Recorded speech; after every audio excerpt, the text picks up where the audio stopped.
Gonna do a quick overview of what I've been working on in the philosophy the last couple of weeks. So things have developed a lot. But the main thing I was working on for the last couple of weeks is this idea that it's sort of a mirror of the practical optimism, but in relationships, where I think that people who there's a similar sort of self-protection and not self-protection divide in relationships. And so the way I'm describing this is like there's an intimacy curve. And some people want to start at the bottom of the intimacy curve and grow in their intimacies slowly. They want smaller intimacies to come before larger intimacies.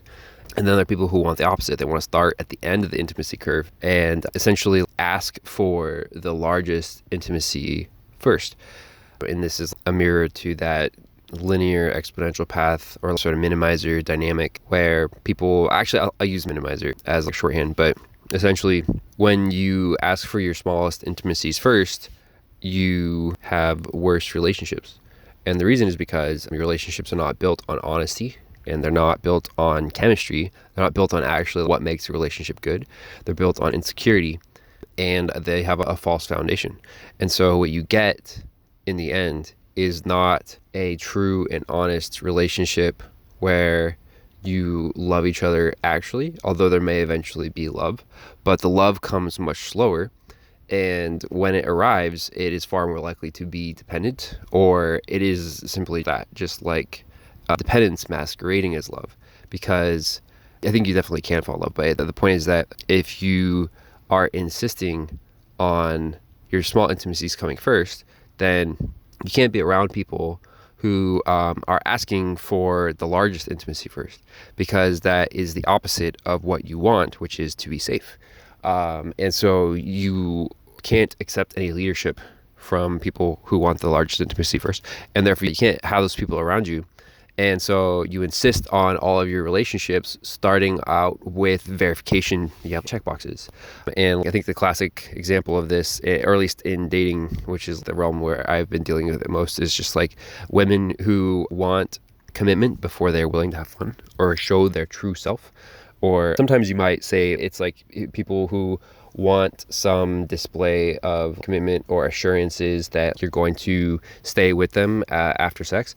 But it's more than sex. Usually what it is actually is that they just won't fall in love. They refuse to fall in love. Falling in love represents disaster, essentially, where they can't fall in love till they've had their assurances met. But because it's based on insecurity, there is no actual assurance that they would ever truly buy. Even if you prove to someone that you have checked all their boxes, whatever that might be, indeterminate amounts of money, indeterminate amounts of security and wealth, and also commitment, you're committed, you're married to them or whatever, because their willingness to love is based on their insecurities being placated.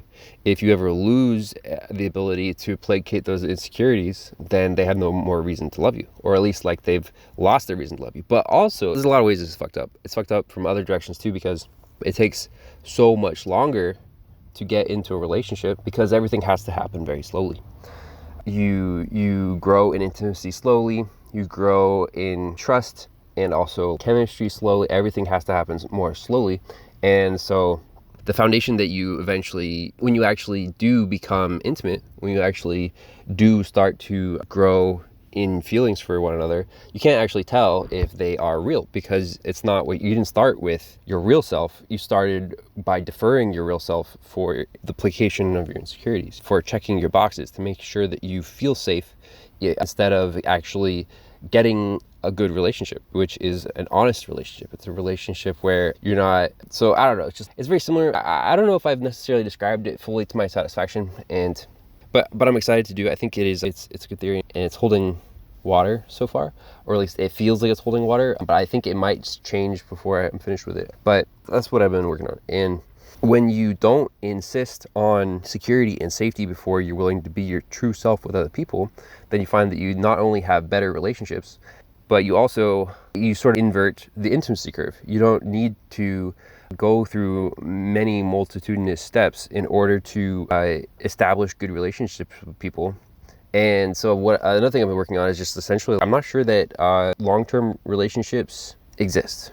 And maybe a better way of saying that, I'm playing with different ways of saying it, but a better way of saying it might be that I'm not sure that community exists. I think that the concept of community, where you have a group of people who are together in the world and stay together, I think that is a sort of fiction. It's similar to the fiction of the concept of safety in my theory of optimism, which is that like people, social dynamics are in constant flux.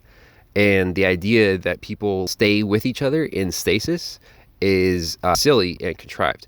Sure, people can stay together, but it's only because they're actively choosing to do so. You have a similar dynamic to the linear versus exponential paths in the theory of optimism, where in order to maintain a community, you have to invest massive time in it. If you really want a community to remain for the duration of your life or however long you want to stay, then you have to invest time for that duration. And so what you have at the end of the day is a situation where, again, you're investing time for success and security, which is your most limited natural resource, instead of information, potentially. I'm not sure if that's exactly what it is, but it's a similar kind of dynamic where you are investing backwards. You're investing your most valuable thing for something that actually isn't guaranteed to stay, instead of celebrating and having freedom. And so what you find when you start at the end of the intimacy curve and work your way backwards, instead of starting at the bottom, is that you have far less need for the concept of community. And in fact, that's not to say that you don't have long-term friendships, but it's your need for them starts to evaporate. The whole world becomes your community. The whole world becomes the people that you, or not the whole world, but just like the people who think the same way as you, the people who want good relationships, the people who vibe with you, all the people who you have chemistry with. These are the people that you can actually stay with. And also because of the fact that you start at the end of the curve, you vet people in their likeness to you instantly. Because as soon as you meet someone, you can ask for what you want immediately.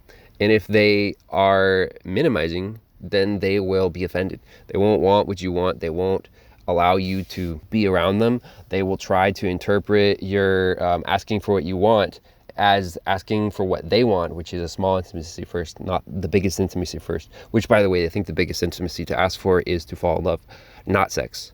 But also I think the minimizers will start to call maximizers names. They will say, you're not serious. You don't have long-term intentions. They'll say things like, you're playing around, you're being childish. And they will make up all kinds of scenarios about you to try and demonize you, to vilify you. And the reason they're doing that is because from their perspective, you are attacking their safety. So why wouldn't they? Of course, you are the devil. You are a demon. But from the perspective of a maximizer, you're actually just free. You actually just don't need to focus on being safe, because I don't actually know if I figured out that, but that's what it is. And so I've been working on this. And for a while, I thought that when you meet people in person, you would be able to see this in their mannerisms, and you would be able to vet and verify if people are minimizers or maximizers, and you would be able to see who you should be able to focus on in person. And I pursued that theory for 2 weeks before I eventually realized I don't think that that is actually true. I think that this dynamic of minimizers and maximizers in social situations is real. There are people who start at the bottom of the intimacy curve, and there are people who start at the end of the intimacy curve, but it's not fixed. It's dynamic. Some people do it in some situations and not others. And so I'm working on another theory about how to engage with that. And it has a lot to do with how comedy works. My old definition for comedy is plausible misperception. Orthogonality is a math term. It means right angle, which is to say, it just means whatever is the most different from the previous thing, that's the thing that you want, or most different from the trend. And that's, so I have this theory about how it's orthogonal leadership, orthogonal to the current social context. I think the social context almost always, especially when you're dealing with minimizers, people who are concerned with being safe, the social context is totally contrived. I think the social context might always be contrived, but especially when you're dealing with minimizers, you go out in public and people are basically vibing stranger danger with the way that they act and the way that they are posturing themselves. They're like, I'm not sure about you. I'm not sure about the people around me. And so they form cliques, they circle up, they have defensive body language. And the way that you lead them away from that is you just take an orthogonal leadership approach. And because it's incredibly creative, it's a lot like the science of being funny, the science of humor is very related. It's different though because humor is not leadership. Humor is just plausible misperception. But if you want to be close to the people around you, then all you need is and orthogonal leadership to the current context, which is contrived. The current context is almost always contrived. So you contrive a new context, orthogonal to the current context. And in so doing, you automatically invite everyone who sees you do it to follow you in it. Because to act as if there is a different context than the one that they're in suggests that the one that they're in doesn't have to be the one that they're in. Anyways, I don't know if that really describes it very well, but that's what I'm working on. And I'm really excited about it. I think it's going very well. I would like to go out into public and test it more, but I currently have an injury, two broken ribs, and so it's been limiting my ability to go out and do stuff, especially walking. Walking is bad. It seems to reopen the injury every time I walk around too much. So I will be posting more updates more regularly soon, and we'll see how it goes.